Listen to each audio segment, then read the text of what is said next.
Semester 4 paper 1 मोक्ष मार्ग प्रकाशक। सिलेबस में तीसरा और चौथा अधिकार है। तीसरा अधिकार हमने स्टार्ट कर दिया है।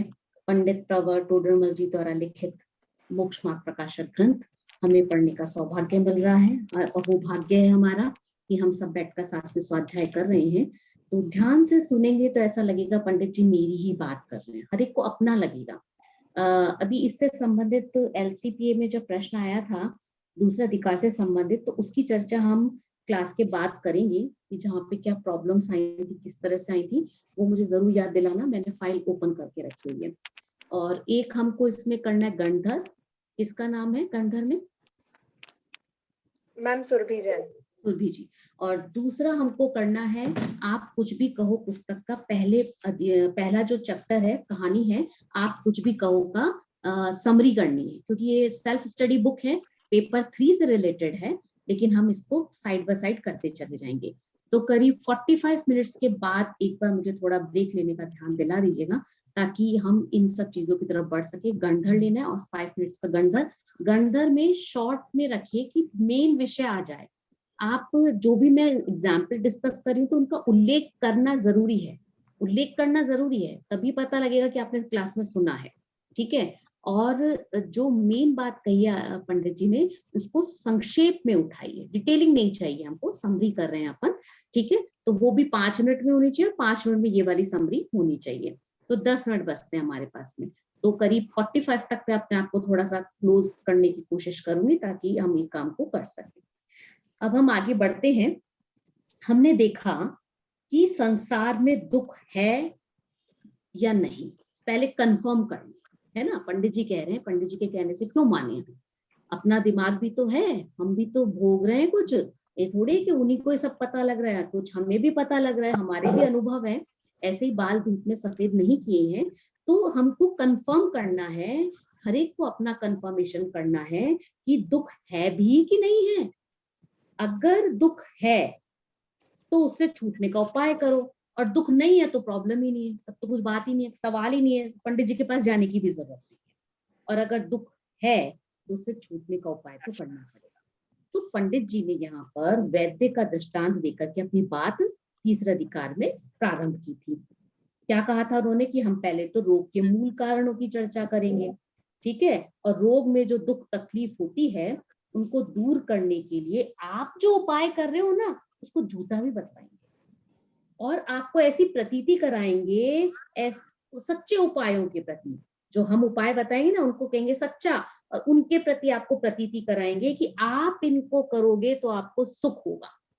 वैद्य जिस तरह से करता है उसी तरह से पंडित जी यहाँ पर चर्चा कर रहे हैं। ठीक है। ये वाली चर्चा हमने की थी प्रारंभ में, जब हमने अधिकार 3 को स्टार्ट किया था। अब यहाँ पर उन्होंने कहा कि भाई देखो, संसार दुख है, ये हमारा रोग है ना, क्योंकि दूसरे अधिकार में भी चर्चा की थी, संसार रूपी रोग की बात की थी। तो उसका मूल कारण खोजो, क्या बीमारी है? संसार रूपी रोग है साहब, हमको बीमारी ये है, तो उसका कारण क्या है, मूल कारण क्या है? कारण नहीं, मूल कारण। ठीक है। तो क्या कहा पंडित जी ने कि मिथ्या दर्शन, अज्ञान और असंयम, ये रट जाना चाहिए आपको। जहां आपको दुख आए, जहां आपको पीड़ा आए, अपने आप से कहना ये मेरे दुख का कारण नहीं है, मेरे दुख का कारण मेरा मिथ्या दर्शन, मेरा अज्ञान और मेरा असंयम है। तो अभी किसके हैं? जिसको तकलीफ हो रही है, जिसको तकलीफ हो रही है। तो अपना अपना इलाज अपने आप में आप करो, कोई किसी का इलाज नहीं कर सकता। उसको विस्तार से समझा रहे हैं पंडित जी। तो सबसे पहले इन्होंने किसको लिया? कर्मों की अपेक्षा लिया। ठीक है। पेज 46 पर कर्मों की अपेक्षा, और उसमें भी पहले किसको लिया? ज्ञानावरण दर्शनावरण कर्म को। अब इससे क्या होता है? इससे हमको ज्ञानावरण दर्शनावरण कर्म के क्षयोक्षम से थोड़ा देखना जानना होता है, मतलब शक्ति प्रकट होती है। मुझसे किसी ने सवाल किया था क्षयोक्षम का मीनिंग। देखिए, जहां शब्द समझ में नहीं आए ना, पूछ अवश्य लीजिए, और बिल्कुल निशंक होकर पूछिए, बिना किसी हेजिटेशन के पूछिए, क्योंकि शब्द समझ में नहीं आएगा तो आगे की बात समझ में नहीं आएगी, है ना, बढ़ नहीं पाएंगे। क्षय और उपशम, क्षयोपशम। अच्छा, वो वहीं रखी थी ना रीटा जी ऑफ म्यूट कर लीजिए, नो प्रॉब्लम। तो क्षयोपशम का मतलब है उघाड़, ज्ञान का उघाड़। तो कभी हमको उघाड़ कम होता है, कभी ज्यादा होता है ना। ज्ञान की प्रकटता, शयोपशम का मतलब क्या है, ज्ञान की प्रकटता। जैसे कभी हम कहते हैं ना, अरे हमको अभी तो याद था, अभी याद नहीं है, ये है ज्ञानावरण कर्म का शयोपशम, कि कुछ याद है कुछ नहीं। और जब ज्ञानावरण कर्म का उदय आता है तो आवरण आ जाने से हमको चीज बिल्कुल भी याद में नहीं आई। होता है ना, कभी समझ ही नहीं आ रहा, बिल्कुल नहीं याद है मुझे कि कहाँ रखी थी, कैसे रखा है, रखी संभाल के थी, लेकिन बिल्कुल दिमाग में नहीं आ रहा कहाँ रखी, कैसे रखी थी, बिल्कुल भी माइंड में नहीं है। अरे कभी कभी तो ऐसा भी हुआ है कि हम किसी से मिले हैं, भोजन भी कराया, याद नहीं है कि मिले भी हैं। तो ये क्या है, ज्ञानावरण कर्म का उदय। और जब शयोपशम होगा तो ज्ञान कुछ प्रकट होगा, कुछ ज्ञान प्रकट नहीं होगा।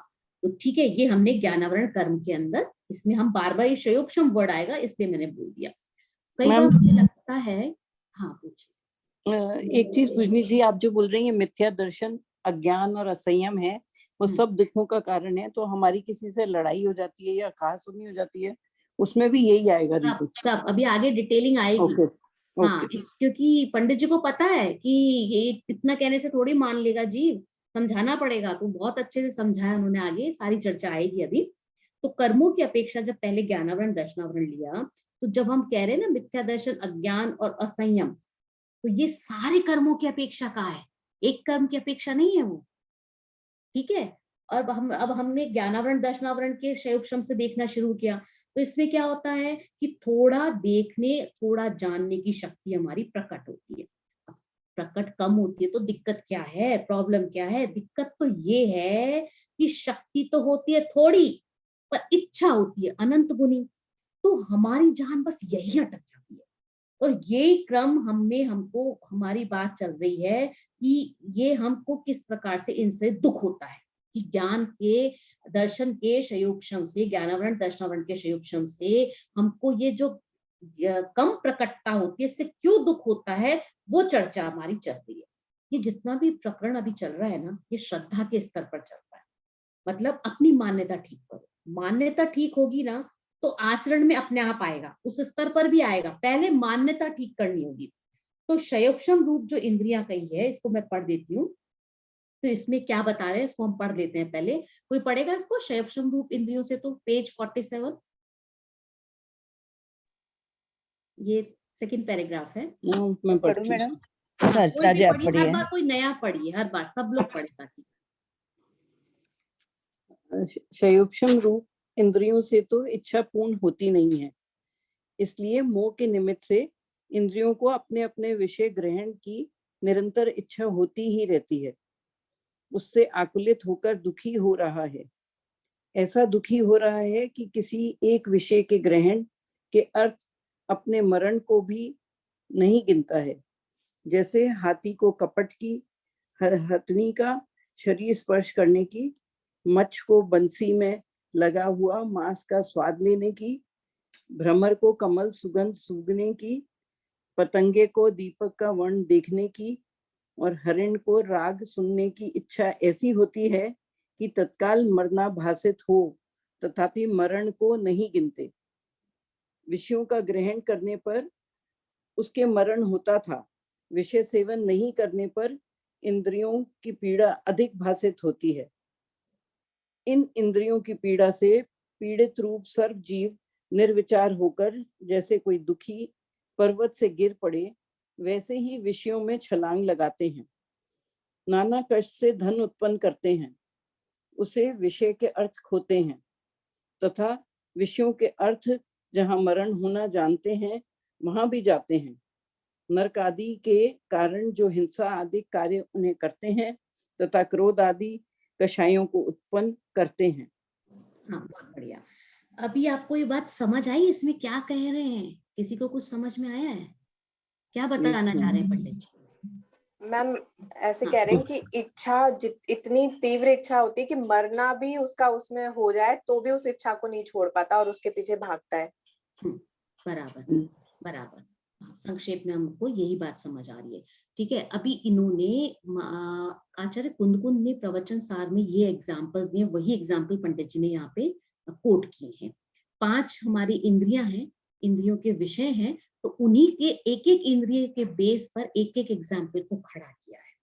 और किसको सपोर्ट करने के लिए एग्जाम्पल्स रखें, ये बताने के लिए कि शयोपशम रूप इंद्रियों से तो इच्छा पूर्ण होती नहीं, कि जो हमारा ज्ञान का क्षय और उपशम होता है ना, तो किससे होता है, इंद्रियों से ही तो होता है, जानना देखना। तो इससे हमारे जानने देखने रूप इससे हमारी इच्छा पूरी होती नहीं है। और मोह के निमित्त है, देखो मोह साइड में चल रहा है यहाँ पे, तो उसके निमित्त से इंद्रियां क्या करती हैं, अपने अपने विषय को ग्रहण करने की इच्छा होती है, मोह के कारण से होती है विषय को इच्छा ग्रहण करने की। अब इधर विषय की इच्छा पूरी भी करता है, और क्या होता है, मतलब पहले तो विषय की इच्छा हुई तो आकुलित हुआ, दुखी हुआ, और ऐसा दुखी होता है इच्छा के कारण से कि उस विषय को लेने के लिए अगर मौत भी आ जाए तो डरता नहीं है, मरने को भी तैयार है। जो लोग सुसाइड करते हैं वो क्या सोच के करते हैं, यही सोच के तो करते हैं कि अगले अब हम सुखी हो जाएंगे, अभी यहाँ तो दुख है, इन दुखों को फुल स्टॉप करने के लिए suicide is the best answer, यही सोच के तो करते हैं वो, और क्या करते हैं। तो यहाँ पे पंडित जी ने बहुत अच्छे एग्जाम्पल्स दिए। देखो कभी कभी इतनी जो इच्छा हमारी हावी हो जाती है ना कि हम मौत की कीमत पर भी काम करने को तैयार हो जाते हैं। अभी सोचो, ये जो लोग ऊपर अंतरिक्ष में जाते हैं, क्या वो मौत की कीमत पर नहीं जाते? उनको उनको नहीं पता है कि एक भी गलती हो गई सीधा धरती पर किस तरह से गिरेंगे और बचेंगे कि नहीं बचेंगे। मिसाइल से जाते हैं कि नहीं जाते, चंद्रमा पे गए कि नहीं गए। अच्छा, ये जो लोग मदिरा पान करते हैं, सिगरेट पीते हैं, गुटखा खाते हैं, क्या इनको नहीं पता उस पैकेट पे लिखा नहीं रहता, वार्निंग नहीं होती है? क्या पढ़ते नहीं है? और उनको कोई कहे अरे तेरी ये ना देखो कैंसर हो जाएगा, मत खा, ये अच्छी बात नहीं, कोई बात नहीं, देखिए तब की क्या कहता है जी, तैयार है, उसको पता है कि इससे मुझे दुख होगा, कष्ट होगा भविष्य में, लेकिन इच्छा की पूर्ति के आगे वो किसी को नहीं गिनता है।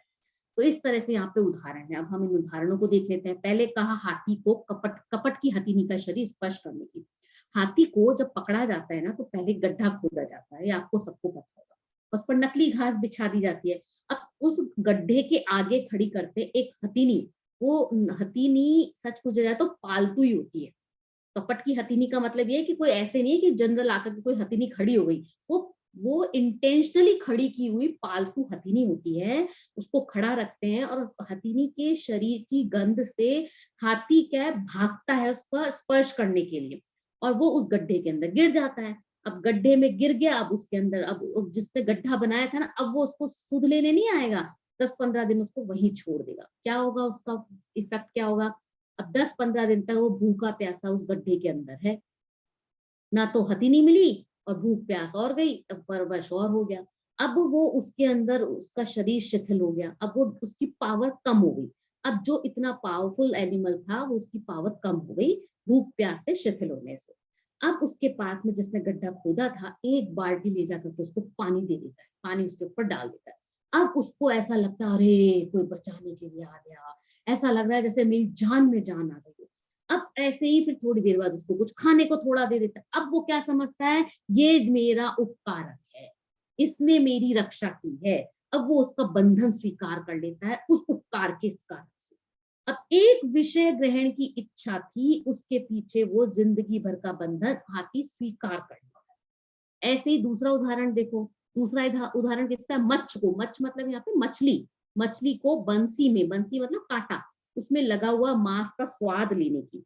अब मछलियों को पकड़ने के लिए कांटे में मांस का टुकड़ा लगा देते हैं और उसके स्वाद के चक्कर में उसका मरण हो जाता है। और तीसरा उदाहरण क्या दिया है, तीसरा उदाहरण दिया है कि वह क्या करता है, भ्रमर को कमल सुगंध सूंघने की। अब जो भंवरा है, भ्रमर भौरा, वो क्या करता है, कमल के फूल को सूंघने की इच्छा से उसके पास जाता है, उसको आनंद आता है और वो उसको सूंघता रहता है। ठीक है, अब सूर्यास्त होने वाला है, फूल बंद होने लगता है, लेकिन वो परवाह नहीं करता, थोड़ा और सूंघ, थोड़ा और है, और वो बंद होने के ऊपर तक आ जाता है, ऑलमोस्ट बंद भी होने लगता है, लेकिन फिर भी थोड़ा और, तो थोड़ा और की इच्छा इतनी प्रबल होती है कि उसको होश नहीं रहता और कमल बंद हो जाता है। कमल बंद हो गया तो अब उसको ऑक्सीजन नहीं मिलेगी, नहीं, अब उसको उसकी रात भर में मृत्यु हो जाती है। तो मृत्यु के जिस कहते हैं ना उस लेवल तक जाकर के भी वो उस विषय को छोड़ने को तैयार नहीं है, उसको सुगंध को लेना चाहता है एक खुशबू के चक्कर में। फिर चौथा उदाहरण क्या दिया पंडित जी ने, पतंगे को दीपक का वर्ण देखने की। अब पतंगा है, ये जो मच्छर वगैरह होते हैं बारिश के टाइम में हमने देखा होगा तो इनको वर्ण देखने की इच्छा। अब अच्छा भला आकाश में घूम रहा था, लेकिन है ना दीपक जलता देखा, अब कितना सुंदर है, और उसके अंदर जाकर के कूद गया। अब वर्ण को देखने की इच्छा में उसके पंख क्या हुए, झुलस गए, शरीर टूट गया, हाथ पैर टूट गए। अब आगे चलो, देखो आगे क्या कहते हैं, हरिण को राग सुनने की इच्छा। हरिण, हरिण वर्ड ही था संस्कृत में, हरिण का हिरन हो गया हिंदी के अंदर, ये वर्ड गलत नहीं है, सही है। हरिण, हरिण मतलब हिरन, तो डियर, तो राग सुनने की इच्छा। अब उसके कारण से क्या होता है, तत्काल मरना भासितो तथापि मरण को नहीं गिनते। ये सब के सब एक एक इंद्रिय की बात कर ली, 5 दृष्टांत लिए एक एक इंद्रिय की अपेक्षा से। अब कैसे दिए, हाथी की जान क्यों गई, स्पर्श इंद्रिय के चक्कर में। मत्स्य की जान क्यों गई, स्वाद जिह्वा के चक्कर में। और भ्रमर की जान क्यों गई, कमल सुगंध को सूंघने के चक्कर में, घ्राण के चक्कर में। पतंगे की जान क्यों गई, वर्ण को देखने चक्षु इंद्रिय के चक्कर में।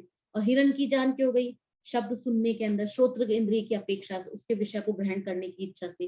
तो ये सारी चीजें बताई पंडित जी ने कि हम विषयों के लिए, इंद्रियों की विषयों को पूरा करने के लिए मरण तक को नहीं गिनते हैं और हम उनको पूरा करने में लगे रहते हैं। तो क्या कहा आगे फिर, अब मूल विषय आएगा कि विषयों का ग्रहण करने पर उसके मरण होता था, विषय सेवन नहीं करने पर इंद्रियों की पीड़ा अधिक भाषित होती थी। अब देखो क्या प्रॉब्लम है, जीव 2 पार्टों में फंस गया है। कौन से 2 पार्ट, यदि वो विषयों की इच्छा की पूर्ति के चक्कर में जाता है तो मौत हो जाती है। विषयों की इच्छा की पूर्ति करता है तो मौत हो जाती है, और विषयों की इच्छा की पूरी नहीं करता है तो इच्छाएं तकलीफ देती हैं। लिखा है ना यहाँ पे पंडित जी ने कि विषयों का ग्रहण करने पर उसके मरण होता था, और विषय सेवन नहीं करने पर इंद्रियों की पीड़ा अधिक भाषित होती है। 2 पार्ट हो गए, 2 पीड़ाएं हो गई, ठीक है ना। अब उसके बाद फिर क्या कहा, इन इंद्रियों की पीड़ा से पीड़ित रूप सर्व जीव निर्विचार होकर जैसे कोई दुखी पर्वत से गिर पड़े वैसे ही विषयों में छलांग लगाते हैं। तो हम भी क्या कर रहे हैं, इंद्रियों की इच्छा पीड़ा से पीड़ित हैं, और सारे जीवों की बात की है, वो विचार नहीं करते और पर्वत से गिर पड़ते हैं, विषयों में छलांग लगाते हैं। जैसे कोई दुखी पर्वत से गिर पड़े वैसे हम विषयों में छलांग लगाते हैं, और नाना प्रकार से, नाना कष्ट से धन उत्पन्न करते हैं, उसे विषय के अर्थ होते हैं। अब एक बार बताओ, 24 घंटे आज का जो सिस्टम हो गया है कि जितनी ज्यादा सैलरी, इसका मतलब उतने ज्यादा टाइम का गुलाम। और तो और फोन के अंदर अभी मेल्स वगैरह आने से आपके पास ऑल टाइम इंफॉर्मेशन है, ऑल टाइम आपके पास में कमांड्स हैं, आपको फॉलो करना है, काम करना है। तो अब आप 24 घंटे के जब गुलाम है तो सैलरी उतनी है, उतने ही आपके पास धन है। अब आप 24 घंटे अपने दे करके धन को इकट्ठा कर रहे हैं, और 1 मिनट लगता है उसको खत्म होने में। कैसे, लोग दिवाली पे पटाखे खरीदते हैं, पटाख से जल्दी से, कितने से जल्दी खत्म हो जाता है उनका वही धन जो इतनी मुश्किल से, इतनी परेशानी से कमाया होता है। कहीं घूमने चले गए, एक रिसोर्ट में दिया 15-20 हजार रुपए, एक दिन का स्टे दे देते हैं, मिनटों के अंदर आपका खत्म हो जाता है। तो हम क्या करते हैं, नाना प्रकष्ट से धन उत्पन्न करते हैं और उसे विषयों के अर्थ खो देते हैं, और विषयों के अर्थ जहां मरण होना जानते हैं वहां भी जानते हैं। अब पता है कि इसके कारण से हमको प्रॉब्लम होगी, फिर भी जाते हैं। आपने देखा नहीं कितने लोग ऐसे हैं जो स्काई डाइविंग करना, पैरासेलिंग करना, और वो जो रोप वे के थ्रू, जो एक उसके थ्रू वो स्लाइड होते हुए जाते हैं, ये सब क्या है, उनको मालूम नहीं है कि अगर एक एक्सीडेंट हो जाएगा तो क्या होगा। लेकिन विषयों के अर्थ जहां मरण होना जानते हैं वहां भी जाते हैं, उनमें मजा आता है, उनको एक्साइटमेंट लगता है। नरकादि के कारण जो हिंसादिक कार्य उन्हें करते हैं तथा क्रोधादि कषायों को उत्पन्न करते हैं। अब नरक आदि के कारण क्या है, हिंसादि कार्य है कि नहीं, बहुत परिग्रह है, बहुत आरंभ है, और हम उनको करते हैं, क्रोधादि कषायों को करते हैं। देखो हम सब भी जानते हैं फिर भी करते हैं, वे करें क्या। पंडित जी क्या कह रहे हैं, वे करें क्या, पढ़ दीजिए इसको। वे करें क्या, इंद्रियों की पीड़ा सही नहीं जाती, इसलिए अन्य विचार कुछ आता नहीं। इसी पीड़ा से पीड़ित हुए इंद्रादिक हैं, वे भी विषयों में अति आसक्त हो रहे हैं। जैसे खाज रोग से पीड़ित हुआ पुरुष आसक्त होकर खुजाता है, पीड़ा ना हो तो किस लिए खुजाए। उसी प्रकार इंद्रिय रोग से पीड़ित हुए इंद्रादिक आसक्त होकर विषय सेवन करते हैं, पीड़ा ना हो तो किस लिए विषय सेवन करें। इस प्रकार ज्ञानावरण दर्शनावरण के क्षयोपशम से हुआ इंद्रिय जनित ज्ञान है, वह मिथ्या दर्शन आदि के निमित्त से इच्छा सहित होकर दुख का कारण हुआ है। हाँ, बढ़िया। अब देखिए ये क्या कह रहे हैं, ये दृष्टि आपको समझ आई एमी जी, ज्योत्सना जी? मैं जस्ट ज्वाइन हुई। अच्छा अच्छा, चलिए कोई नहीं। कविता जी, महेश्वरी जी, कविता महेश्वरी जी, समझ आया क्या कह रहे हैं पंडित जी? हाँ जी, कि आप आकुल व्याकुल क्यों होते हैं, वो बता रहे हैं यहाँ पे। जी एक जी। एक विषय के लिए जीव मरा जा रहा है, एक एक विषय के लिए, एक एक इंच के लिए हत्याएं हो जाती है, मर्डर हो जाते हैं। और तो और कितनी बार तो ऐसा भी सुनने में आया 20 रुपए के पीछे मर्डर कर दिया, जिसने माना नहीं और उसने गुस्से में आकर के उसकी मृत्यु कर दी, कोई भी चीज नुकीली पदार्थ उसको लगा दिया। अब कोई किसी को कुछ कह दे उस तक पे है ना, हमारे यहाँ पे क्या हो जाता है, एक दूसरे की जान ले ली जाती है। करे क्या जी, फंस गया है दो पाटों के बीच में। विषयों का सेवन करे या ना करते हैं तो क्या होगा, मरणाधिक होंगे, जीवन भर आकुलता रहेगी। और ना करे तो कषायों की वेदना होगी, खाना ही हजम नहीं होगा, बेचैनी होगी ना, अगर हम नहीं करेंगे तो लूजर वाली फीलिंग आएगी, है ना। जैसे खाज वाला रोगी है, उसको खाज रोग से मतलब खुजली से जो पीड़ित होता है, वो क्या करता है, खुजाता रहता है, खुजाता रहता है उसी के अंदर उसको आनंद आता है। अब वहां से ब्लड भी निकला है ना तो भी परवाह नहीं करता, वो बस खुजा करके उसको लगता है अभी शांति होगी, है ना। अगर पीड़ा ना हो तो क्यों खुजाए, उसको पीड़ा हो रही है इसीलिए खुजा रहा है ना। तो इसलिए कहा कि इस प्रकार इंद्रिय रोग से पीड़ित हुए इंद्र आदि आसक्त होकर विषय सेवन करते हैं। और तो और इंद्र आदि के लिए भी बात है। अब एक बार बताओ, हमारे 24 तीर्थंकर हैं वर्तमान युग के, क्या वो ये नहीं कह रहे कि ये सब चीजें ठीक नहीं है, और हम क्या कर नहीं रहे, फिर भी कर रहे हैं ना। चलो उनको भी छोड़ो, विषयों की आसक्ति का पावर ही हमारा इतना ज्यादा है। उनके ही काल में जो लाखों मुनि रहे हैं, लाखों श्रावक श्राविकाएं और आरिकाएं माताएं रही हैं, उनके भी अगेंस्ट हैं हम। अब आप सोचो, और तो और कितने लाखों सज्जन होंगे जो सन्मार्ग दिखाने वाले हैं, लेकिन फिर भी हमारी आसक्ति ऐसी है कि हम क्या कहते हैं, भैया बिना रात्रि भोजन के तो नहीं चलेगा, नहीं चल पाएगा, हमारा तो नहीं चल पाएगा, ऐसी आसक्ति है ये। तो विषयों की लालसा जो होती है, वो धन की लालसा जो होती है, वो हमसे सहन ही नहीं होती है।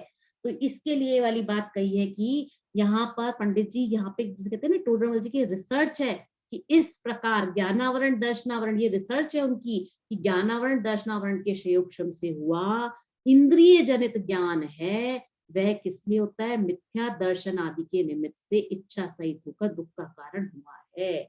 मिथ्या दर्शन आदि के अंदर अज्ञान असंयम तीनों आ गए, तो उनके निमित्त से, ठीक है। तो अब ये कह रहे हैं कि 8 कर्मों का जितना जितना जैसा जैसा योगदान है, पंडित जी हर एक की चर्चा कर रहे हैं।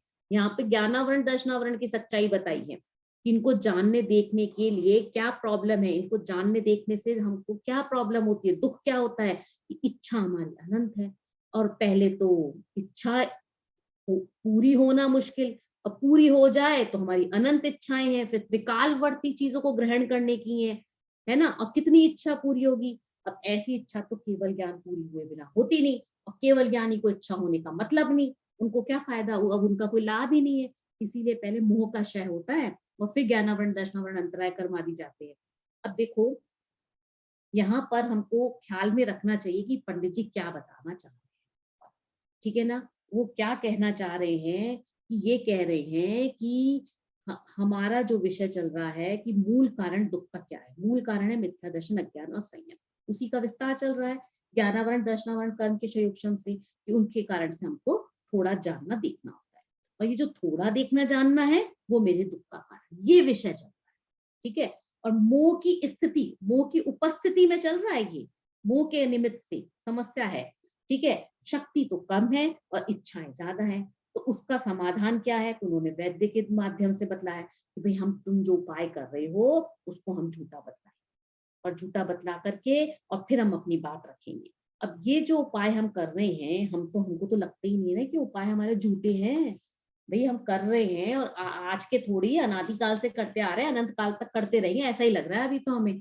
तो अब जब तक हम इनको रोकेंगे नहीं गलत कामों को, तो अनंत काल ही हो जाएगा, और क्या होएगा। तो आगे पंडित जी अगले पैराग्राफ में दुख को दूर करने का उपाय बता रहे हैं, पढ़िए उसको।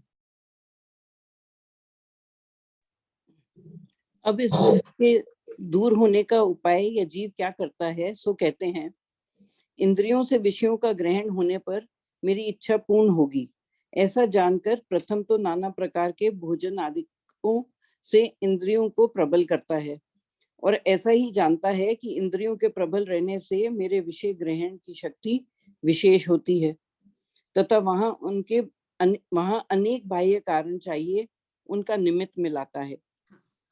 अभी पहला उपाय हम क्या करते हैं, हमारे चित्त में, हमारे अंदर क्या बैठा पड़ा है कि विषयों के ग्रहण से हम सुखी होंगे। देखो, हम जब विषय कहते हैं ना बार बार, तो विषय से आप क्या समझ रहे हैं, बोलिए।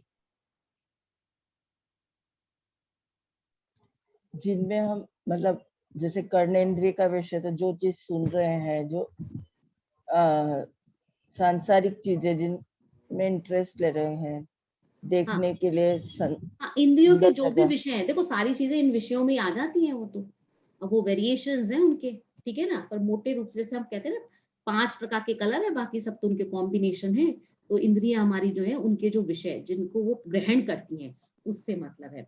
तो विषयों का ग्रहण, ठीक है मतलब ना। पांचों इंद्रियों से ना मैडम, हाँ मतलब हाँ, पांचों पांचों इंद्रियों इंद्रियों से। के ही तो विषय हम ग्रहण करते हैं, इसके अलावा हम कैसे हाँ जी। करेंगे, पांचों इंद्रिय और मन को, हाँ जी, है ना। तो बिल्कुल। इनके ग्रहण करने से, तो यहाँ पे क्या कह रहे हैं कि हमको ये लगता है कि हम विषयों को जब ग्रहण करेंगे तो हम सुखी हो जाएंगे। और हम विषयों का ग्रहण किससे करते हैं, इंद्रियों से। तो और ज्यादा विषयों को ग्रहण करने के लिए क्या करें कि इंद्रियों को मजबूत करो, पावरफुल बनाओ। अब उनको कैसे बनाए, भोजन आदि की सामग्री करो, उनको जुटाओ। तो उसके लिए ठूस ठूस कर खा लो, भरपेट खाओ।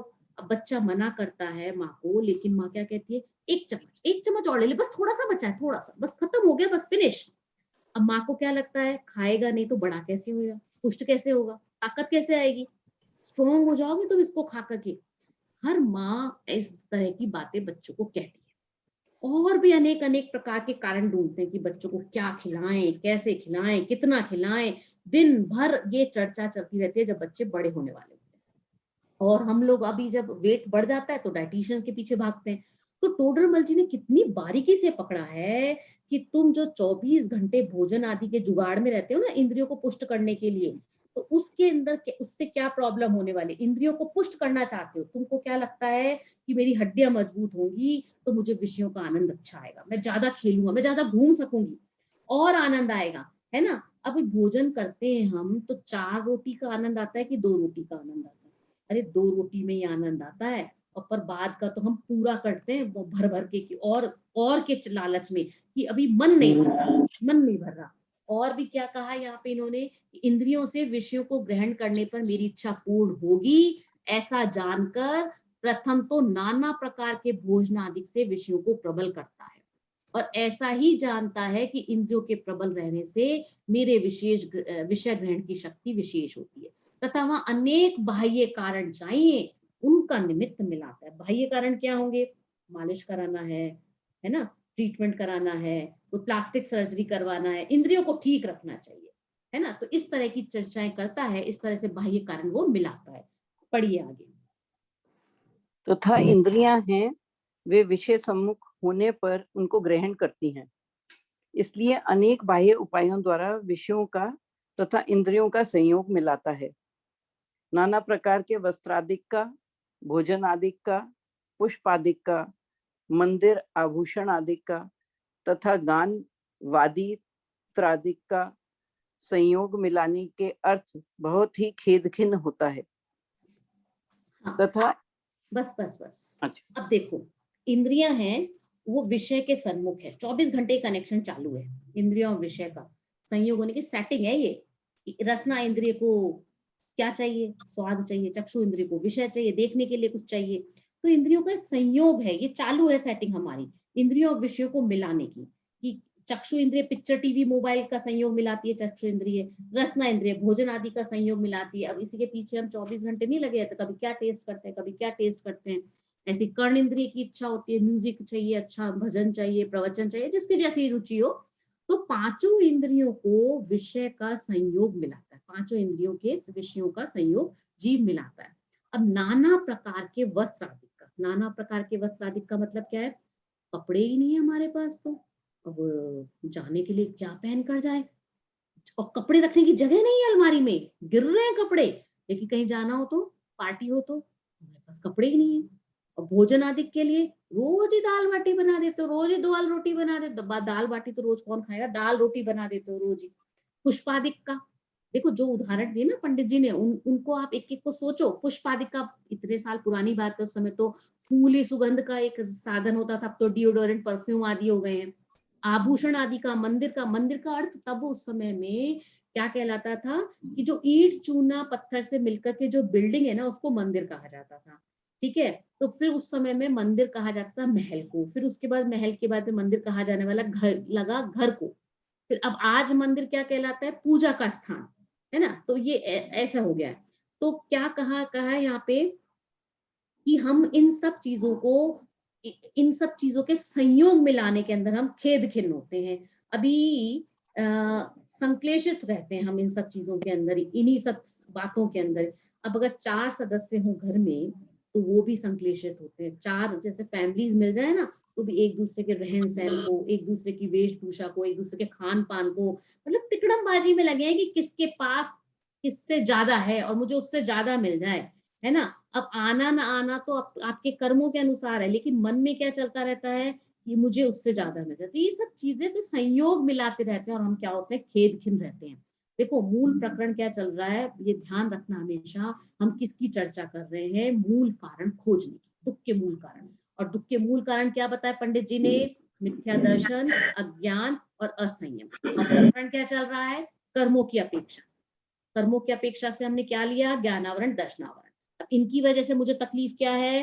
कि तकलीफ ये है कि सामर्थ्य तो मेरी कम है और इच्छा ज्यादा है, शक्ति तो मेरी कम है और इच्छा ज्यादा है, और मोह का निमित्त तो है ना। अब इनका उपाय क्या करते हैं? हम इंद्रियों को पुष्ट करते हैं। अब थोड़ी शताविर ले लो, थोड़ी सी अश्वगंधा ले लो, जाते हैं कि नहीं जाते इन सब उपायों के पीछे हम लोग? सुबह से शाम तक इस धंधे के अलावा कुछ नहीं है। कोरोना के समय क्या होता था, कितने उपाय चल रहे थे इंद्रियों को पुष्ट करने के लिए, ये ले लो वो ले लो। तो पंडित जी ने यहाँ पे क्या बताया? भोजनादि से इंद्रियों को पुष्ट करने के लिए हम जो नाना प्रकार के ब्रांडेड कपड़े पहनने की चाह रखते हैं, पुष्प आदि से, मंदिर से, नाना वादित्र, गान वादित्र। गान का मतलब है गाना आदि, वादित्र मतलब इंस्ट्रूमेंट्स, है ना, जो भी म्यूजिकल इंस्ट्रूमेंट्स हैं, कि डीजे लगाओ साहब, ये लगना चाहिए शादी ब्याह के अंदर, तो उसके बिना तो मजा ही नहीं है, फ्लोर पे डांस कैसे करेंगे भाई। तो इन सबको मिलाने में ही लगे रहते हैं, और जितना मिलाते हैं उतना ही खेद खिन्न भी हो जाते हैं। कुछ तो इनमें से मिलते नहीं, क्योंकि आपके मिलाने से थोड़े मिलते हैं। अब कुछ लोग ऐसा कहते हैं, भैया हम तो एक ही क्लास में पढ़ते हैं, लेकिन पता नहीं इसके नंबर क्यों ज्यादा आ जाते हैं। पढ़ती तो मैं भी उतना ही हूँ और मैंने भी पूरी मेहनत की है, लेकिन पता नहीं क्यों उसके नंबर आ जाते हैं। तो ऐसे अलग अलग तरह की हमारी इच्छाएं हैं और सबकी सामर्थ्य अलग अलग है, और सामर्थ्य सबकी कम भी है। तो जो मैं अब उपाय कर रहे हैं, हम जो उपाय कर रहे हैं वो सब उपाय झूठे हैं। आगे बताएंगे पंडित जी, देखना आगे। इंद्रियों को क्या करते हैं हम कि, हाँ आगे पढ़ लीजिए, इंद्रियों के विषय सम्मुख। तथा इन इंद्रियों के सम्मुख विषय रहता है, तब तक उस विषय का किंचित स्पष्ट जानपना रहता है। पश्चात मन द्वारा स्मरण मात्र रह जाता है। काल व्यतीत होने पर स्मरण भी मंद होता जाता है, इसलिए उन विषयों को अपने अधीन रखने का उपाय करता है और शीघ्र शीघ्र उनका ग्रहण किया करता है। तथा इंद्रियों के तो एक काल में एक विषय का ही ग्रहण होता है, किंतु ये बहुत ग्रहण करना चाहता है, इसलिए आकुलित होकर शीघ्र शीघ्र एक विषय को छोड़कर अन्य को ग्रहण करता है, तथा उसे छोड़कर अन्य को ग्रहण करता है, ऐसे झपट्टे मारता है। हाँ, अब देखो इंद्रियों को पुष्ट करते समय ये कोई जरूरी नहीं है कि अधिक विषय का ग्रहण हो जाए। हमने कई बार ऐसे लोग देखे भी हैं कि जिनका नहीं भी होती है। ये चर्चा आएगी अभी आगे भी, पंडित जी करेंगे नेक्स्ट पैराग्राफ के अंदर ही, कि किस तरह से दुबले पतले लोग भी होते हैं तो ज्यादा खाना खाते हैं और आराम से रहते हैं, और जो मोटे होते हैं वो थोड़ा सा खा के उनका तो गड़बड़ हो जाता है कि नहीं भाई बस इतना ही चाहिए। तो ये सब चीजें कि इच्छाओं को पूरी करके हम सुखी होंगे कि नहीं होंगे, सारी चर्चाएं कर रहे हैं पंडित जी। तो यहाँ पे इन्होंने इस पैराग्राफ में क्या कहा, तथा इन इंद्रियों के सम्मुख विषय रहता है।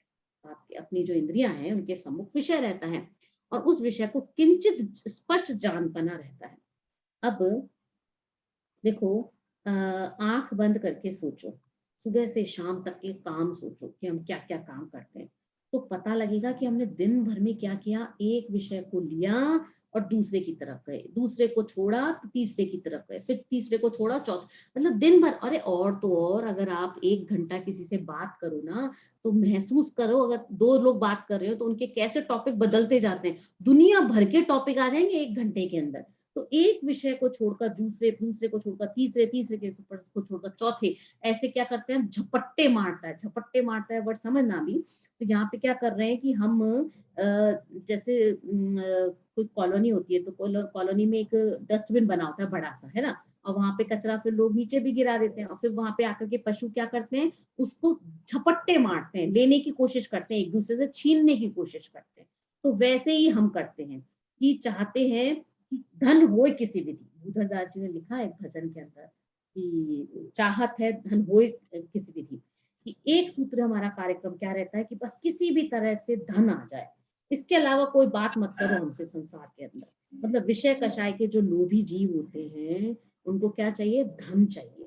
क्यों? क्योंकि ये मान के चलते हैं ना कि धन से ही सब कुछ होता है।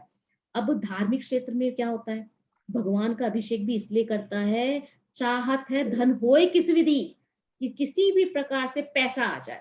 अभी लोग इतने विधान अनुष्ठान और ये सब बड़े बड़े कार्यक्रम कराते हैं, और उसमें अगर अधिक पैसा इकट्ठा हो जाए तो क्या लगता है, विधान सफल हो गया, कार्यक्रम सफल हो गया, और अगर कम आए तो सफल नहीं हुआ, है ना। धन आए किसी विधि, मतलब धन को प्राप्त करने की इच्छा है। तो इसलिए यहाँ पे क्या बात कह रहे हैं पंडित जी, कि काल व्यतीत होने पर स्मरण मंद होता जाता है। मतलब जितने विषय हमने ग्रहण किए हैं, वो एक तो हमको, जिसे कहते हैं ना, उनका थोड़ा बहुत जानपना रहता है, और थोड़ा बहुत मन में याद रह जाता है, और समय बीत जाने के बाद तो वो भी मंद पड़ जाता है। अब आप बताओ, हम अब तक खासतौर से वो लोग जो 50+ है, तो इस जीवन में पहले क्या कहीं पे यात्राएं नहीं गए, कहीं पे कोई घूमने नहीं गए, कितना याद है, कोई मुझे तो बिल्कुल याद नहीं रहता। अब कहाँ गए, बस ये याद रहता है जगह का नाम, वहां क्या देखा, क्या खाया, क्या पहना, ध्यान नहीं रहता। और वो कोई फोटो दिखाए तो फिर थोड़ा बहुत ध्यान में आ जाए, तो क्या किंचित स्पष्ट जान बना रहता है, और पश्चात मन द्वारा स्मरण मात्र रह जाता है, और काल व्यतीत होने पर तो स्मरण भी मंद होता जाता है। इसलिए उन विषयों को अपने अधीन रखने का उपाय करता है, और शीघ्र शीघ्र उनका ग्रहण क्या करता है। हम यही करते हैं ना, बार बार घूमने जाने की कोशिश करेंगे, या बार बार किसी चीज को, कहीं पे किसी रेस्टोरेंट में अच्छा लगा खाना, तो वहां पे वापस बार बार जाते हैं, उसी को लेने की, खाने की कोशिश करते हैं। तो क्या इंद्रियों में के तो एक काल में एक विषय का ही ग्रहण होता है, किंतु ये बहुत ग्रहण करना चाहता है। अब ये बात तय है, साइंस भी कहता है कि हम एक एट अ टाइम एक ही इंद्रिय, एक ही सेंस ऑर्गन काम करता है, तो वो इतना फास्ट होता है कि हमें फील नहीं होता, हमें पता नहीं लगता। तो इंद्रिय तो एक काल में एक ही विषय को ग्रहण करती है। अब हम ये जो मल्टीटास्किंग का काम चल रहा है आजकल हम लोगों की लेडीज के बीच में, पर करते तो एक बार में एक ही काम है, होता तो एक ही, दूसरा थोड़ा पेंडिंग होता है, पीछे चलता है, लेकिन हमको क्या लगता है, हम बहुत सारे काम एक साथ कर रहे हैं, है ना। तो ये बात तय है कि इंद्रियों का तो एक काल में एक ही विषय का ग्रहण होता है, और हम जो करते हैं, बहुत ग्रहण जो करना चाहते हैं, तो उससे क्या होता है, आकुलित होते हैं, और शीघ्र शीघ्र फिर एक विषय को छोड़कर दूसरे को ग्रहण करना चाहते हैं, है ना। अपनी सुबह की लाइफस्टाइल अगर हम किचन में को देख लें, अगर किसी और को करते हुए देखे तो ख्याल ज्यादा आएगा, खुद की तो होश ही नहीं होता, बस लगे होते हैं बस सुबह के काम को निपटाने के अंदर। तो जब दूसरे को देखे तो क्या कैसा लगेगा, एक को छोड़े दूसरे पर जा रही है, दूसरे को छोड़े तीसरे पे जा रही है, मतलब ऐसे लग रहा है झपट्टे मार रहे हो, है ना। देखो पंडित जी की कैसी भाषा है, और कैसे विषय सामने प्रस्तुत कर रहे हैं, कि जिसे कहते हैं ना, जो टच हो थोड़ा, कि हमको कह रहे हैं झपट्टे मारा, वैसे हम विषयों को ग्रहण करने के लिए दौड़ते हैं। नेक्स्ट पढ़ लीजिए आगे। इस प्रकार जो उपाय इससे भाषित होते हैं सो करता है, परंतु वे झूठे हैं, क्योंकि प्रथम तो इन सबका ऐसा ही होना अपने अधीन नहीं है, महान कठिन है, तथा कदाचित उदय अनुसार ही विधि मिल जाए तो इंद्रियों को प्रबल करने से कहीं विषय ग्रहण की शक्ति बढ़ती नहीं है। वह शक्ति तो ज्ञान दर्शन बढ़ाने पर बढ़ती है, सो यह कर्म के क्षयोपशम के अधीन है। किसी का शरीर पुष्ट है, उसके ऐसी शक्ति कम देखी जाती है, किसी का शरीर दुर्बल है, उसके अधिक देखी जाती है। इसलिए भोजन आदि द्वारा इंद्रियां पुष्ट करने से कुछ सिद्धि है नहीं। कषाय आदि घटने से कर्म का क्षयोपशम होने पर ज्ञान दर्शन बढ़े, तब विषय ग्रहण की शक्ति बढ़ती है। हाँ देखो, पंडित जी हमारे मुंह पे कह रहे हैं कि जो उपाय से भासित होते हैं, जो करता है ना, वो झूठे हैं। अब बताइए, कोई हमको ये वाली बात कहे हमारे मुंह पर, कैसा लगेगा? मानेंगे क्या हमको? तेरे कहने से क्या होता है, तू होता कौन है? नहीं आएगी ये वाली बात। लेकिन पंडित जी क्या कह रहे हैं कि तुम्हारा ये उपाय झूठा है। जो उपाय तुम जो कर रहे हो, जो तुमको सही भाषित होते हैं, जो उपाय से भाषित होते हैं मतलब उसको फील होते हैं कि ये ठीक है, लेकिन पंडित जी कह रहे हैं वो तो झूठे हैं। तुमको जो सूझता है तुम उसको करते हो, तुम्हें सही बात पता ही नहीं है और तुम झूठे काम कर रहे हो। तो पंडित जी की बात, पंडित जी को समझ में आ रही है कि मेरी बात कहने से कोई सामने वाला मानने वाला नहीं है पाठक, कि वो ये सोच लेगा कि मैंने कह दिया झूठा है तो झूठा मान लेगा। झूठा कहने से झूठा नहीं हो जाएगा। तो वो विस्तार से इसको समझा रहे हैं कि देखो, मिथ्या दर्शन का जब जोर होता है ना, तो जीव सुनते हुए भी नहीं सुनता, देखते हुए भी नहीं देखता, अभिप्राय में विपरीतता हो जाती है तो उसको विपरीत ही भासता है। देखा होगा ना आपने, कितने लोगों को आप जब समझाने जाओ तो उनको नहीं समझ आती बात। हम देखते ही हैं बच्चों को, हम कितना समझाते हैं, देखो पढ़ लो, तुम्हारे जीवन में काम आएगा, भला होगा, ये होगा, वो होगा, सब पेरेंट्स समझाते हैं, लेकिन बच्चे समझते हैं क्या? नहीं, विपरीतता भासती है, विपरीत है उस समय उनका जो दर्शन ज्ञान जो होता है वो। तो ऐसे ही हमको ये पता है कि मिथ्या दर्शन है, हमें इसका साइड इफेक्ट्स भी है, इसलिए हमको उल्टा भास रहा है। तो हमारी पर मान्यता क्या दिमाग में घर कर गई है कि इंद्रियां पुष्ट होंगी, बढ़िया मकान दुकान घर पैसा होगा तो हम सुखी रहेंगे। तो पंडित जी कह रहे ये उपाय तुम्हारे झूठे हैं। कैसे झूठे हैं? तो देखो, इतनी बात तो फिर भी हमने कई बार लोगों से सुन लिया, तो चलो मान लिया कि झूठे हैं, है ना। लेकिन आप कह रहे हो कि ये बेकार है, खराब है, लेकिन ऐसा बोलने से काम नहीं चलेगा। तो झूठे उपाय क्यों हैं? तो उसके लिए कहा है, क्योंकि प्रथम तो, पहले तो इन सबका ऐसा ही होना, कि ऐसा ही हो, वो अपने अधीन नहीं है, अपने अधीन नहीं है, महान कठिन है। क्योंकि हमारे कहने से थोड़ी हो जाता है, हमारे सोचने से थोड़ी हो जाता है। अगर ऐसा हो तो देखो, दुखी का हो, जिसको अपने बच्चे का जहां एडमिशन कराना हो करा ले, जहां जिसकी शादी करनी हो कर दे, जहां जैसा घर चाहिए वहां घर खरीद ले। है क्या हमारे मन में? हमारे मन के हिसाब से होता है क्या? हमारे अधीन है क्या? नहीं है। और अगर हो जाए, बहुत कठिन, बहुत कठिन है।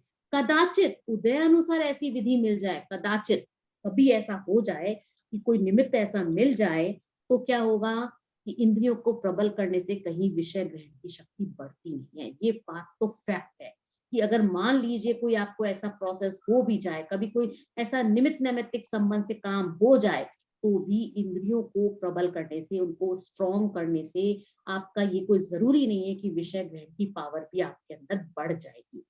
वह शक्ति तो किससे बढ़ती है? ज्ञान दर्शन बढ़ाने पर बढ़ती है। अभी मैंने आपको एग्जांपल दिया था ना कि कोई कमजोर हो, कमजोर शरीर वाले होते हैं, दुर्बल पतले दुबले देखे होते हैं, वो लोग अच्छा खाना खा लेते हैं, खूब घी वी भी पी लेते हैं, और आपको हैरानी होगी उनको खाते हुए देख करके।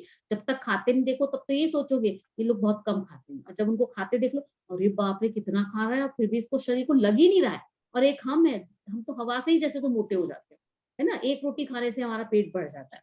तो ये ऐसा होता है कि कोई जरूरी नहीं है कि इंद्रियां अगर पुष्ट हैं तो विषय ग्रहण करने की पावर भी बढ़ जाए।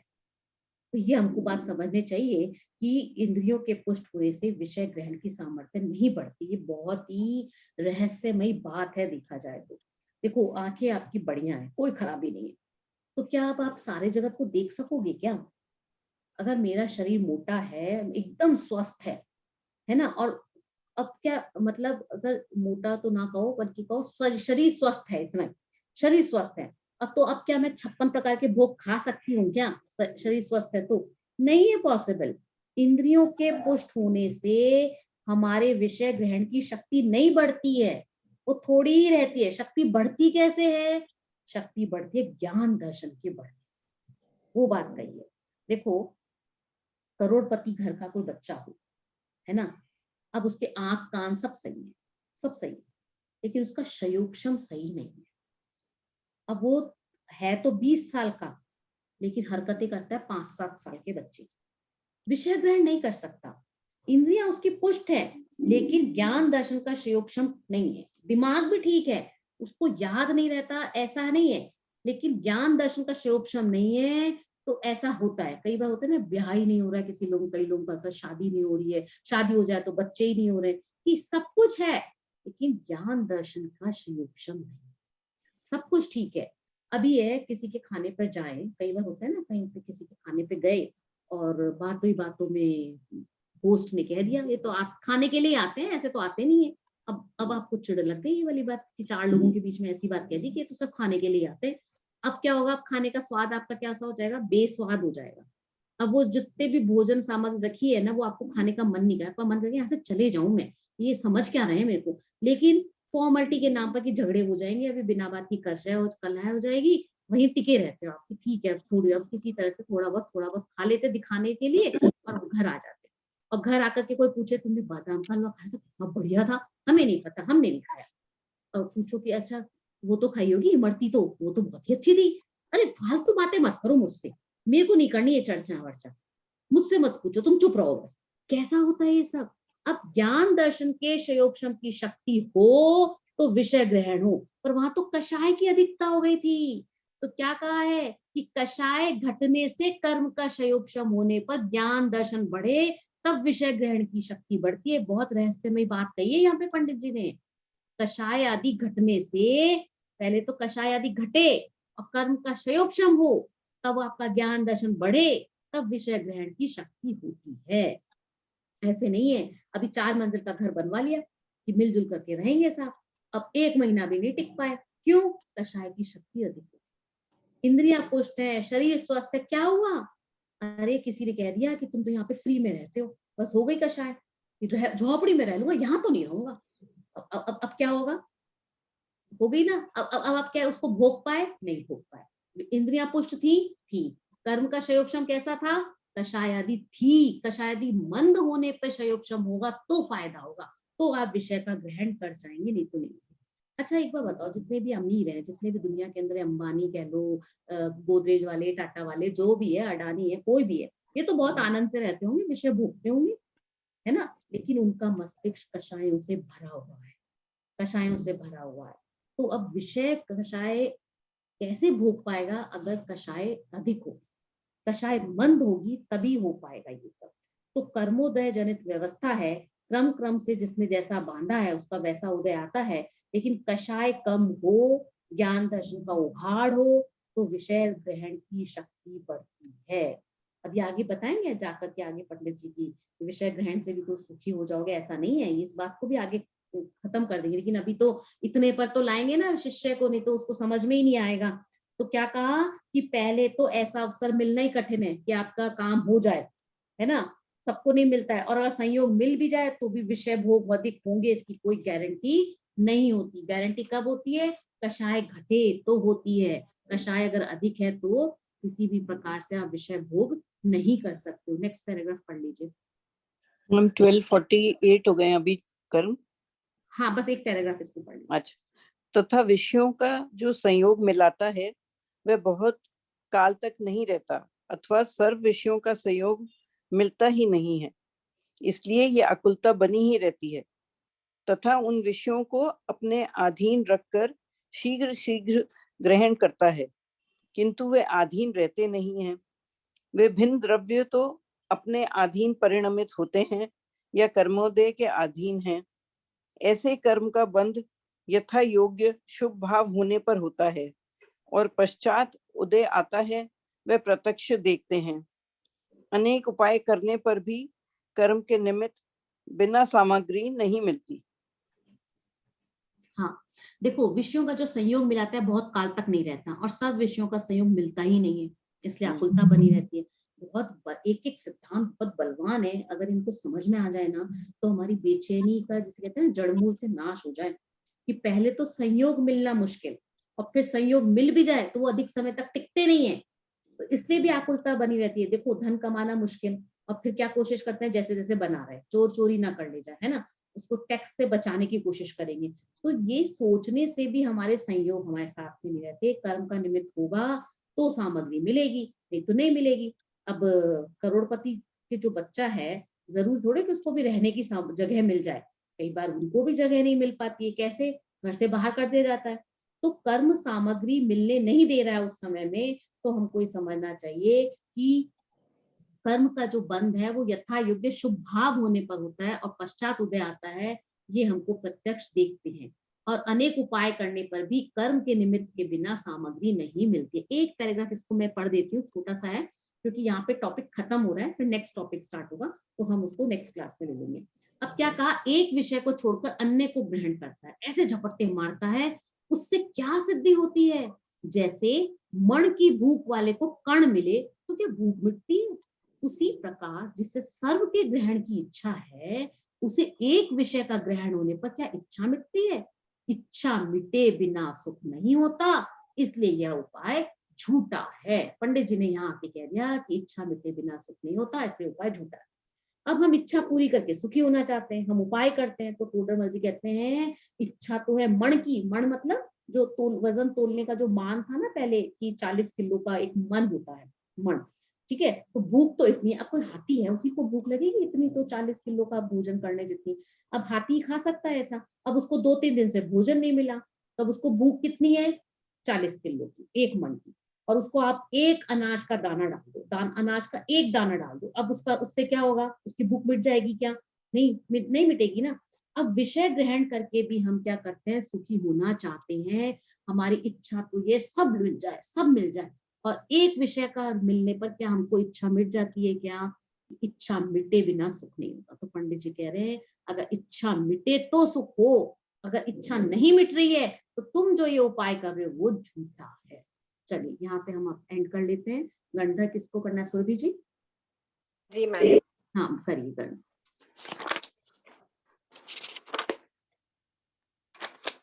जय जिनेन्द्र सभी को। हम तीसरा अधिकार पढ़ रहे हैं, उसमें हम यहाँ पंडित टोडरमल जी द्वारा रचित यह तीसरे अधिकार में हम पढ़ रहे हैं, वो हमें बता रहे हैं कि दुख का मूल कारण तो मिथ्या दर्शन, अज्ञान और असंयम ही है। फिर यहाँ पंडित जी जीव की इच्छाओं की बात करते हुए और उन इच्छाओं का वर्णन करते हुए बता रहे हैं कि हमारे जानने देखने के क्षयोक्षम से जीव इच्छा पूर्ति हेतु क्या क्या नहीं करता। वह अंतरिक्ष में जाना चाहता है, वह गुटखा शराब आदि का सेवन करता है, उससे उसका मरण भी हो सकता है, परंतु वह मोह से इच्छा की पूर्ति हेतु मरण की भी चिंता नहीं करता। अर्थात हम भी विषयों की इच्छा से पीड़ित हैं, उनके पूर्ति हेतु हम भी नाना प्रकार से धन शक्ति एकत्र करने में लगे हुए हैं। इन विषयों की पूर्ति हेतु हम बहुत परेशानी उठाते हैं, नरक का बंध करते हैं, क्रोधाधिक कषाय करके अपना अगला भव भी बिगाड़ते हैं, फिर भी नहीं समझते, और हम इस प्रकार नाना प्रकार से इच्छा पूर्ति में लगे रहते हैं। तब पंडित जी आगे कह रहे हैं कि इस प्रकार ज्ञानावरण दर्शनावरण के क्षयोक्षम से हुआ इंद्रिय जनित ज्ञान है, वह मिथ्या दर्शन आदि निमित्त से इच्छा सहित होकर दुख का कारण हुआ है। आगे पंडित जी कह रहे हैं कि इस दुख को दूर करने हेतु हम नाना उपाय करते हैं, सोचते हैं कि इन पांचों इंद्रियों व मन आदि से जनित विषयों को अधिक से अधिक ग्रहण करने हेतु इन इंद्रियों को ही पुष्ट कर लेते हैं। हमें लगता है कि इंद्रियों को प्रबल करने से हम विषय ग्रहण हेतु शक्तिशाली बनेंगे और अधिक से अधिक आनंद पाएंगे। अर्थात हम पांचों इंद्रियों की मोहजनित इच्छाओं की पूर्ति में और पांचों इंद्रियों के विषयों को उनसे मिलाने में, उनसे संयोग कराने में ही खेद खिन्न होते रहते हैं। इसमें हमें सच्चा सुख नहीं मिलता, तब भी हम ये नहीं समझते और एक के बाद एक विषयों की इच्छाओं की पूर्ति में लगे रहते हैं, या एक साथ सब कुछ ग्रहण करना चाहते हैं, सब कुछ पाना चाहते हैं, या सदैव इन विषयों को ही अपने पास रखना, अपने अधीन रखना चाहते हैं। ऐसे तो समय निकलता जाता है और हमारे स्मरण से भी इन इच्छाओं से प्राप्त झूठे सुख की स्मृति भी मंद होती जाती है। फिर भी हम और अधिक और शीघ्र अतिशीघ्र इन विषयों के पीछे दौड़ते रहते हैं और आकुलतामय बने रहते हैं। अतः हमारे द्वारा किए गए ये उपाय झूठे हैं, क्योंकि पहले तो ये सभी चीजें हमारे मन के अनुसार हो जाए यह जरूरी नहीं, और यदि मन के अनुसार हो भी जाए तो भी यह हमारी विषय ग्रहण की शक्ति, इससे हमारी विषय ग्रहण करने की शक्ति नहीं बढ़ेगी, वह तो ज्ञान दर्शन बढ़ाने पर ही बढ़ेगी। अतः यह सब कर्म के क्षयोपशम के अधीन है। अर्थात कषाय आदि घटने से कर्म का क्षयोपशम होने पर ज्ञान दर्शन बढ़े, तब विषय ग्रहण की शक्ति बढ़ती है। अतः पंडित जी कहते हैं कि ऐसे कर्म का बंध यथा योग्य शुभ भाव होने पर होता है और पश्चात उदय आता है। वह प्रत्यक्ष दिखते हैं। अनेक उपाय करने पर भी कर्म निमित्त बिना सामग्री नहीं मिलती। अर्थात कर्म के निमित्त की सामग्री भी बने और विषयों का संयोग भी मिले, तभी हमारा उपाय बनता है। आगे पंडित जी कह रहे हैं कि हम अपनी इच्छा पूरी करके सुखी होना चाहते हैं, परंतु हमारी इच्छाओं की भूख तो इतनी बड़ी है कि वह इतनी अधिक है कि वह कभी मिटती ही नहीं, एक के बाद एक बढ़ती ही जाती है। यह भूख हमारी मिटे तभी तो हमारे द्वारा किए गए उपाय सच्चे हों, अन्यथा ये तो झूठे ही हैं। मैम हो गया। बढ़िया बढ़िया। इसमें एक चीज का ध्यान रखिए, ये इम्पोर्टेंट पार्ट है। पंडित जी ने 5 उदाहरण दिए थे विषयों से संबंधित, है ना, तो उनका उल्लेख जरूर करना चाहिए था आपको समरी में कि पंडित जी ने, आपने मेरे वाले एग्जाम्पल तो दिए, लेकिन ये बताना भी बहुत जरूरी है कि हाथी का, भ्रमर का, हिरण का, मछली का, पतंगे के उदाहरण के माध्यम से। मैं बता दूं उसे, मैंने शॉर्ट करने के लिए उसे नहीं लिया। हाँ नहीं कोई बात नहीं, मैं बस जस्ट बता रही हूँ कि अपने को जो उदाहरण दिए गए ना, और ये प्रवचन सार के उदाहरण है, ये पंडित जी के अपने उदाहरण नहीं है। हाँ, तो ये इम्पोर्टेंट है और ये आगे इन सब की चर्चा आपको आगे के ग्रंथों में मिलने वाली है कि विषयों के ग्रंथ से। तो ये एग्जाम्पल्स फिर से आने वाले हैं, तो एग्जाम्पल्स को भूलना नहीं है, ये इम्पोर्टेंट एरिया भी है। Okay ma'am. अच्छा, ये तो ठीक हो गया। मैं आपके प्रश्न पूछ नहीं रही अभी, प्रश्न के लिए मैं बाद में देख लेती हूँ। पहले एक बार ये काम कर लें, आप कुछ भी कहो का, आप कुछ भी कहो। ये जो बुक है ये डॉक्टर हुकुमचंद भारिल के द्वारा लिखी गई है, और एक्चुअली क्या हुआ था कि जब उनको लगा कि समाज में कुछ ऐसा भी वर्ग है जिसको कहानी किस्से से समझ में आती है बातें, तो उन्होंने उपन्यास वगैरह तो लिखे थे, लेकिन फिर कहानी भी लिखी इसी सब के चक्कर में, ताकि लोगों को ख्याल में आए। आप लोगों में से किस किसने ये पढ़ा है? आगे का जो वक्तव्य होता है, मुझे आपसे जो कुछ कहना है, किसी ने पढ़ा है? मैंने पढ़ा है। हाँ मैम। Very good. और हम लोगों ने पढ़ा। निधि जी, पढ़ा है। रुचिका जी? पढ़ा है मैडम। पढ़ा है। हाँ, ये बहुत जरूरी है, हमने भी पढ़ा है क्योंकि इसके अंदर आपको पता है क्या सामग्री मिलने वाली है? समरी। हम सारी कहानियों का समरी शॉर्ट में वो मिल गई। समरी लिखने के लिए आपको यहाँ पर एक तो मैटर मिल जाएगा कि मेन पार्ट तो ये है इसके अंदर, ठीक है ना, और कहानी की विषय वस्तु एकदम से ख्याल में आ जाएगी कि हाँ भी इसमें क्या कहानी बताई गई है। तो किसको बताना है? आप कुछ भी कहो कहानी के ऊपर, बोलना किसको है? 5 में समरी कर दीजिए। मैं अर्चना सेठी बोलूंगी। देखिए, इससे कोई मार्क्स नहीं है, ये तो जस्ट ऐसे है कि हम इस बहाने बोलने से हमको चीजें पता लगती है कि हम कितना बोल पा रहे हैं, चीज को मतलब कलेक्ट कर पा रहे कि नहीं कर पा रहे। बोलिए। आप कुछ भी कहो कहानी में मूल रूप से ऋषिराज, वादिराज व राजश्रेष्ठी के बीच संवाद से यह दर्शाया है कि दिगंबर धर्म आत्मा का धर्म है, शरीर का नहीं, तो फिर धर्म का अपमान कैसे हो सकता है। दूसरा, ऋषिराज अपने कुष्ठ रोग को ध्यान में रखते हुए कहते हैं कि एक द्रव्य दूसरे द्रव्य का कुछ भी भला बुरा नहीं करता है, तो फिर मैं जो कि एक जीव आत्मा हूँ और शरीर जो पुद्गल है, वे एक दूसरे का क्या बिगाड़ लेंगे। यह तो कण कण की स्वतंत्र सत्ता का सूचक है, उसके स्वाधीन परिणमन की सम्यक स्थिति है। परंतु राजश्रेष्ठी समझ नहीं पाते और कहते हैं कि कल महाराजा आपके दर्शन हेतु आएंगे, तो आप वैसे कैसे भी अपना रोग ठीक कर लेना, क्योंकि आपकी वाणी से जो भी प्रस्फुटित होता है वह होकर ही रहता है। आपकी वाणी में जादू है। श्रेष्ठी चाहते थे कि ऋषिराज उनको आश्वासन दें कि कल सब ठीक होगा, परंतु उनको ऋषिराज में केवल वीतरागता ही नजर आ रही थी। अगले दिन महाराजा व प्रजा ऋषिराज के दर्शनार्थ गुफा के पास आए, तो उनके मुखरविंद और शरीर का तेज देखकर उन सबके मुंह से अनायास ही ऋषिराज की जय जयकार होने लगी। फिर ऋषिराज का स्थान ग्रहण करने के पश्चात सब अपने अपने यथास्थान बैठ गए और मुनिराज के भव्य उपदेश सुनने लगे। ऋषिराज का कहना था कि हम सभी परमात्मा हैं और अपने स्वभाव को भूलने के कारण हम दीनहीन हो रहे हैं।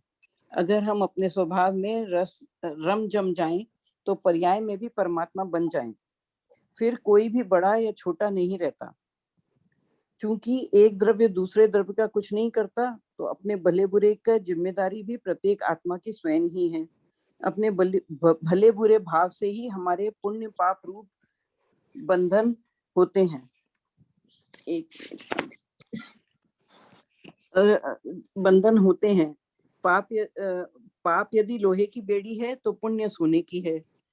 दोनों बेड़ियां बंधन ही हैं, चाहे लोहे की हो या सोने की हो। संसार के क्रम नियत परिणमन को हमें ज्ञाता दृष्टा भाव से स्वीकार करना चाहिए, ना कि अच्छा हुआ तो खुश और बुरा हुआ तो दुखी। यही सम्यक ज्ञान का काम है। भगवान बनने के लिए भी हमें संसार से निर्लिप्त होकर साक्षी भाव से हमें ज्ञाता दृष्टा बने रहना चाहिए। इनके प्रवचन सुनकर सम्राट ने जब ऋषिराज को धन्यवाद किया कि आप हमारी भूमि पर पधारे, तो ऋषिराज बोले, ये भूमि ना तुम्हारी है ना मेरी है, ये तो भवताप के अभाव से ही आत्मा के दर्शन होते हैं। दूसरों के दर्शन से आज तक कोई भवमुक्त नहीं हुआ। इसलिए अपने निज परमात्मा में ही जब तक नहीं जाओगे तब तक तुम्हारे को भव से मुक्ति नहीं मिलेगी, परिभ्रमण से नहीं होगी। और उसके दर्शन का नाम ही सम्यक दर्शन है, और उसके परिज्ञान का नाम ही सम्यक ज्ञान है, और उसका ध्यान ही सम्यक चारित्र है। इसलिए उसको जानना, मानना और ध्यान करना ही भव का अभाव करने योग्य है, और उसी से हमें मोक्ष मिलेगा। तब सम्राट बोले कि पर महाराज, मैंने तो सुना था कि आपको कुष्ठ रोग है। तो ऋषिराज बोले कि वो सब तो देह का है, वो मेरा नहीं है। मैं तो देवल में विराजमान एक भगवान आत्मा हूँ, और मैं अपने शरीर का कुछ भी नहीं कर सकता। जिस प्रकार मंदिर अगर विकृत हो जाए तो उसमें विराजमान देवता विकृत नहीं होते, उसी प्रकार इस देह में विराजमान मेरी आत्मा भी विकृत नहीं होती। ये तो शरीर जो है पुद्गल, वो तो पुण्य पाप के उदय अनुसार अपने क्रम अनुसार होता है, और किसको कैसा होता है वो उसके कर्म के अनुसार होता है। हमें पर के परिणमन से कोई लेना देना नहीं है, और हमें उसकी आवश्यकता भी नहीं है। ये तो सब देह के संबंध में विकल्प हैं, और उसमें ऋषियों को नहीं उलझना चाहिए, क्योंकि वो तो हमारा कुछ बिगाड़ नहीं सकते। ये तो हमारी अनादि काल से जो मेरी भी मिथ्या मान्यताएं हैं वही पुष्ट करने वाली हैं जो हमारा शरीर है। और यदि हमें विकल्प भी होता है तो हमारे साधु के लिए वो अभिशाप है।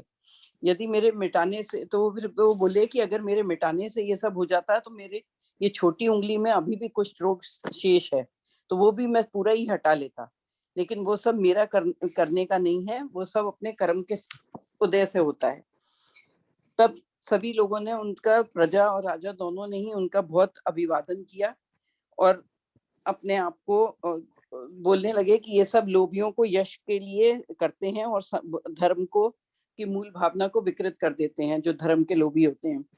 तब इतने में जो वहां पर खड़ा हुआ था श्रोता, वो बोला, आप कुछ भी कहो, हम तो आपका चमत्कार ही मानेंगे। तो इस वाक्य से ये स्पष्ट होता है कि हमारी अज्ञान की जड़ें कितनी गहरी हैं। इस तथ्य को उन्होंने बहुत ही सहज ढंग से प्रकट किया है। बहुत बढ़िया। कुमकुम जी, आपको कहानी समझ आई? हाँ मैम। अच्छा, और ये धृति के नाम से कौन ज्वाइन हुआ है?